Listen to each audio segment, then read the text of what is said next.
Hello everyone, Sylvan Bell coming to you live from Oahu. It is January 7th, 2015. Oh my goodness, we're already a week into the new year. Where has time gone?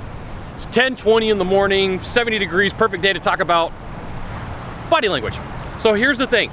Sometimes people will say, what are some examples of peacocking that people do that's outside of their clothing, that's outside of things that they do? Now, hand gestures and body movements are definitely a way, non-verbally, to create some peacocking, and I'll show you what's talking about. When I took body language, or not body language, but I took sign language, one of the things that is taught is that your body is a stage, and you're gonna use different parts of the stage to tell a story of what's going on. Now, most people are gonna tell a story within the width of their shoulders, and here's the thing that happens is, as somebody is trying to get attention of maybe somebody across the room or over here and see what they're doing, whereas their gestures would normally be right here and right here from their shoulders, they start pushing them out a little bit further and then out into the distance.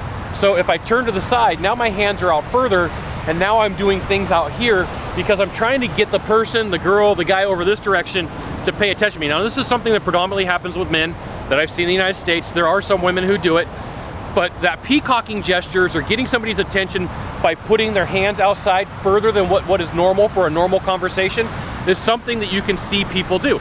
Now, I've seen this happen at a bar, I've seen it happen at the street, I've seen it happen at the library, I've seen it happen at the grocery store. So this isn't just something that you would find in one place or in one style or one setting. It happens a lot everywhere. So just imagine, the whole front of the body, the core is a stage, and most people are gonna keep their gestures from shoulder to shoulder and then out maybe, the distance of their arm.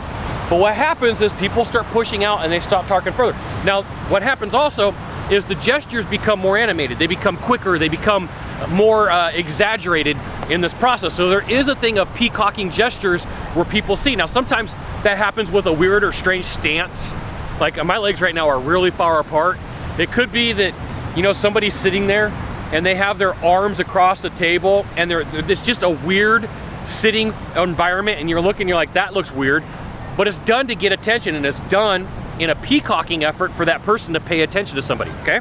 So it is entirely possible to do peacocking. So some peacocking would be that I would maybe put like an aloha shirt under my aloha shirt, or I would wear a scarf out here in Hawaii, which would be silly, but it would get some attention.